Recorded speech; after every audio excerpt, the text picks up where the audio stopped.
Welcome. I'm your moderator, Robert Terzian, for this series of conversations with Dr. Bogdan Kotnis. The aim is to bring a Polish perspective to the experience that we have in geopolitics today. So, Dr. Kotnis, welcome. Hey, hi, Robert. Welcome to all who are watching. So, what's the difference between the Russian strategy of incessant push west and the Polish strategy? Is there a Polish grand strategy?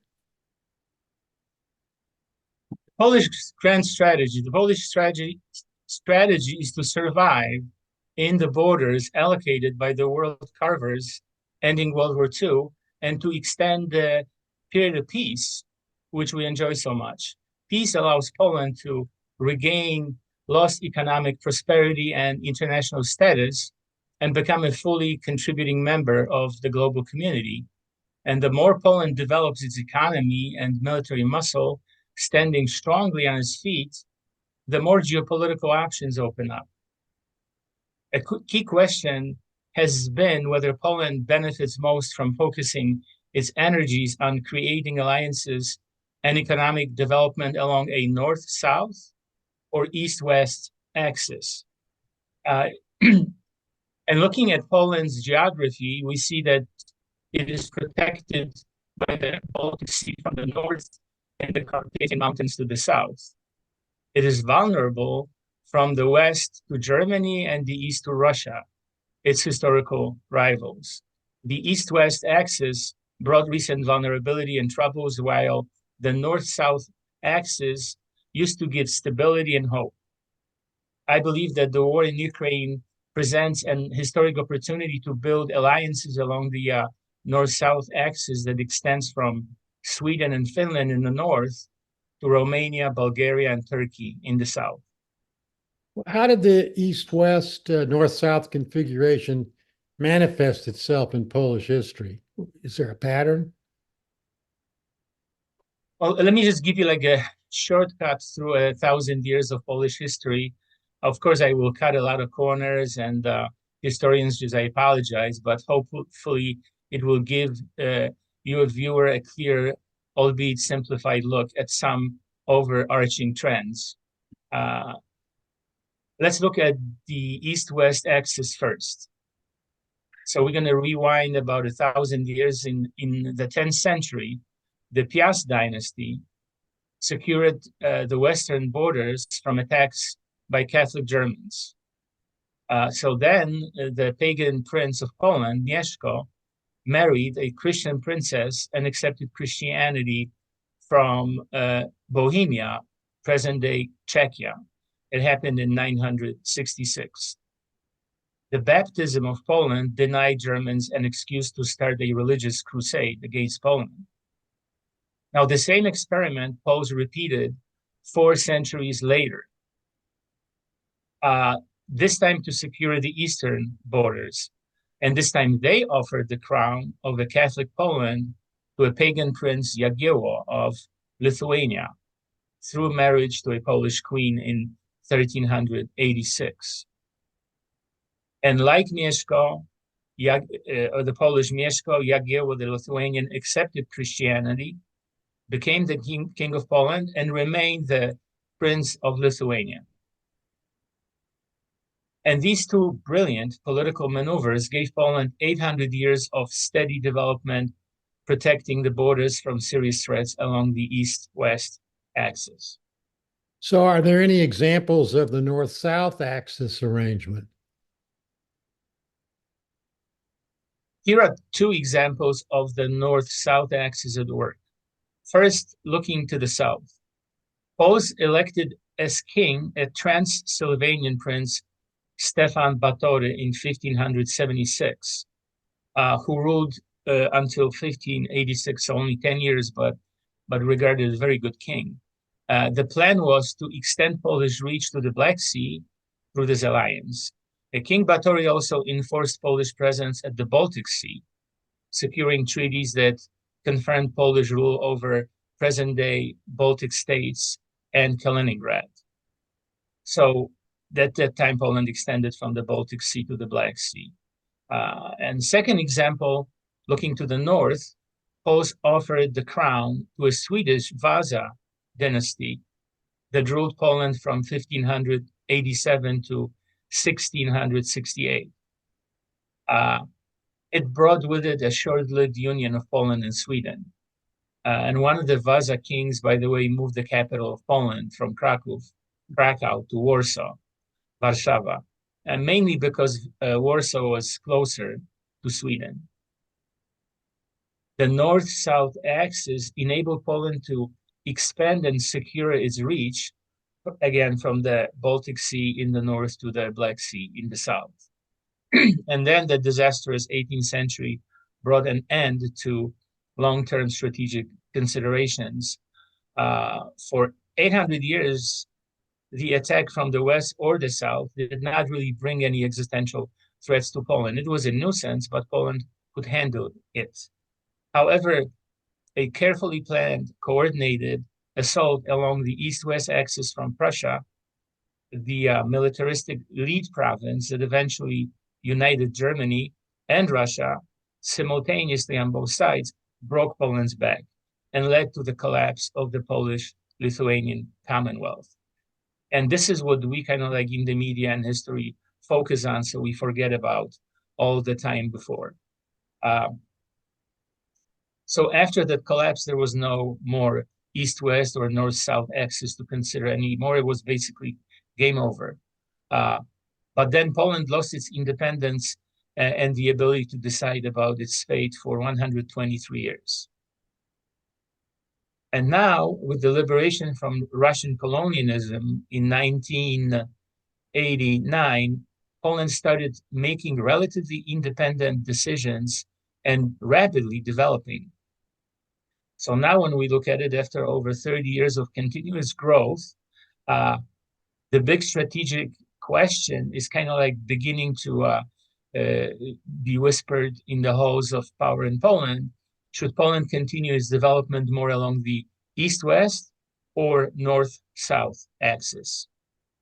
What's your gut instinct? What's your hunch? I see it, I look at it this way, that with the Russian war in Ukraine, the geopolitical wheel seems to have budged. And for the last brief 30 years, the power of the east-west axis that had brought mostly a series of brutal wars and humiliating colonialism for Poland was weakened. And now lately, with Finland and Sweden joining NATO, there is a chance to build a strong north-south axis, which will give Poland and the region much needed security and an opportunity for peace and continued growth. The North-South alliance would bring economic and political stability and strength to the rest of European nations as well. And you know what? I'm just gonna throw something in here. There is a wonderful Polish song saying that when the Purple Watchmaker of Light comes, we should be ready. And I feel that the Purple Watchmaker of Light has put his hands on the geopolitical wheel and is turning the dial from the east-west to the north-south direction. I hope we will be ready to meet him halfway. Well, that poetic vision is kind of interesting. Can you disambiguate it for us? Well, look at it this way. We, the United States, have invested heavily in Germany as a lead force in Europe since the end of World War II. I see that in today's troubled times, this investment yields increasingly poor returns for us. Let me explain. So Germans blundered in 1939 when they allied with Russia to crush Poland. Following the Molotov-Ribbentrop Pact, they hoped they would take it all. Today, until the destruction of the Nord Stream, their plan was to use Russian energy, despite the security objections from the US and most of the European nations. So kind of like the same idea they had before World War II. They think such a deal increases the power of Germany in Europe, deprives Ukraine of money from the pipeline running through Ukraine, and places the Russian Navy in a position to threaten the Baltic states. So all of this creates an east-west threat to Poland, weakens a north-south axis, and ultimately endangers the security of Ukraine, the Baltic states, Poland, and eventually the security of the rest of Europe and the US, including Germany. I don't think that the Germans really kind of like look at it and at least listen and consider Polish voice. So in short, the German plan was a strategic blunder again. The Russian invasion of Ukraine and the destruction of the Nord Stream gas line in 2022 was the Purple Watchmaker of Light, inviting Poland and Europe to focus its energies on the north-south axis. Right. And in the long run, it should benefit Poland, Europe, including Germany and the United States. Right. But I want to clarify something. Germany is the one who thinks that it'll increase its power, but it's the rest of the European Union that's concerned about depriving Ukraine of money and the pipeline, right? And placing the Russian Navy in a very threatening position. I believe that's what you meant when you were talking. I just want to clarify that that's correct. Exactly, Robert. That's what I had in mind. So, how do you see Poland's role evolving within NATO, especially considering recent developments in Finland and Sweden joining the alliance? I see that these developments signal a broader commitment to regional security and solidarity against external threats. As a pivotal member of NATO, NATO's eastern flank, Poland can contribute substantially to collective defense efforts, bolstering the alliance's deterrence capabilities and reinforcing stability in the Baltic region. Mm-hmm. Poland's strategic location and growing military capabilities position it as a key player in shaping NATO's responses to evolving security challenges. Well, can you elaborate on how Poland's historical experiences with external threats actually inform its current geopolitical strategy and decision making? Look at it this way. Poland's long history of confrontations with neighboring powers, including Germany and Russia, taught Poland the importance of maintaining robust defense capabilities and fostering alliances to safeguard its sovereignty and territorial integrity. These experiences instilled a deep-seated commitment to proactive diplomacy, regional cooperation, and alignment with Western partners such as the United States, the European Union, and NATO to counter potential threats and promote stability in the region. So if you remember the beginning of our interview, I told you about this king who was looking to stop the Germans, and then Poland extending the hands to the south, to the north. So I think it's in the same vein that Poland wants just to build a strong cooperation and let us all enjoy peace. So, how do you assess the potential benefits and risks of shifting towards a stronger north-south axis? Poland has developed east-west and north-south political orientations and changed from one to the other depending on geopolitical dynamics of a given moment. And while the east-west axis historically posed significant challenges and threats, recent shifts towards a north-south axis present new opportunities for enhancing regional security and cooperation. The north-south axis means strengthening ties with Nordic countries and Baltic states, particularly in the face of Russian aggression, which offers Poland greater resilience and collective defense capabilities. However, such a realignment also entails risks, including potential diplomatic tensions with neighboring powers, and the need to balance competing strategic interests within the broader European context.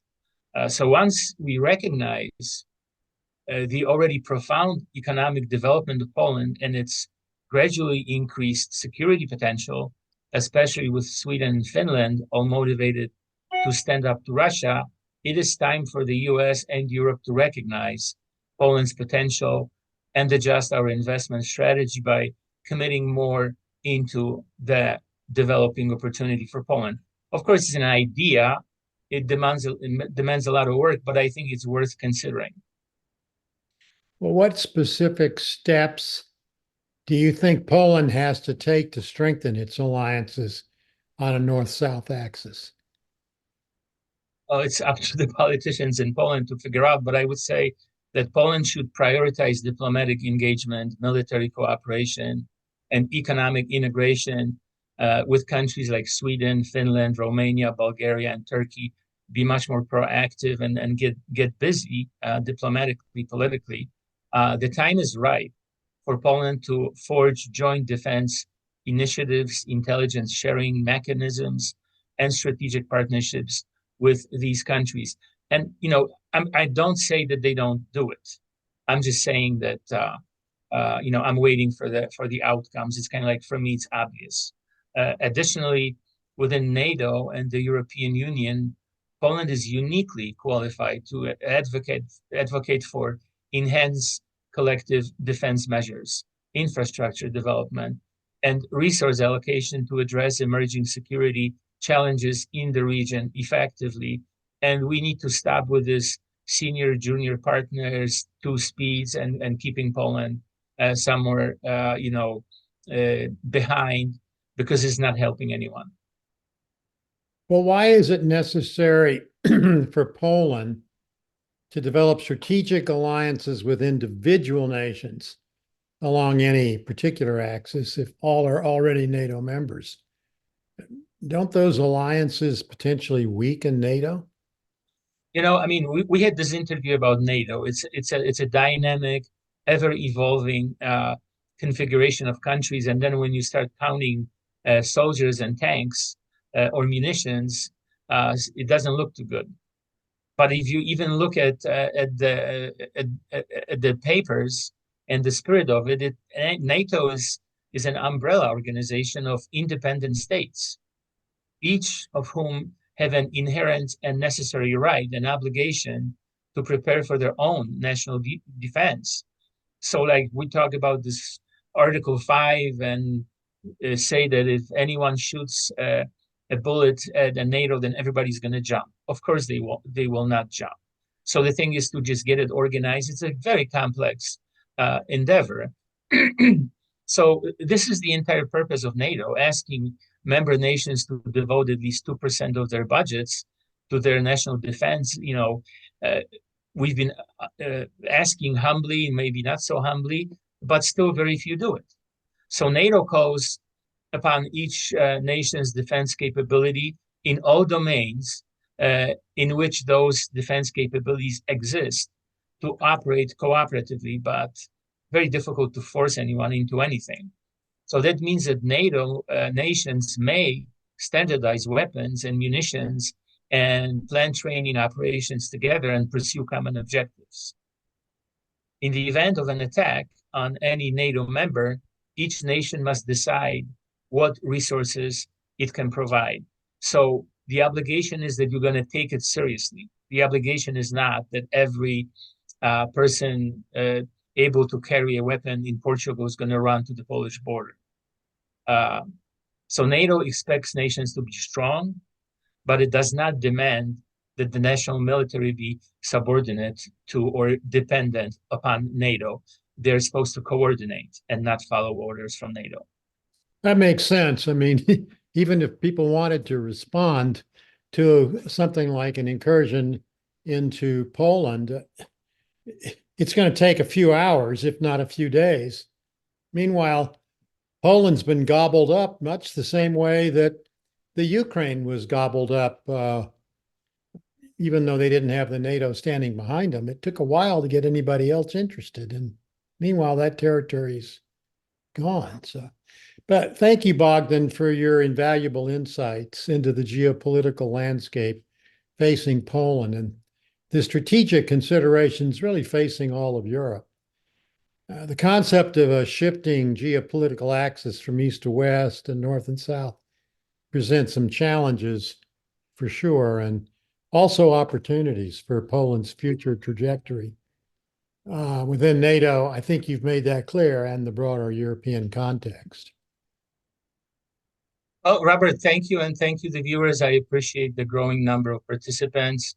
I encourage you to make comments and let your friends know, and hopefully see you soon. Goodbye.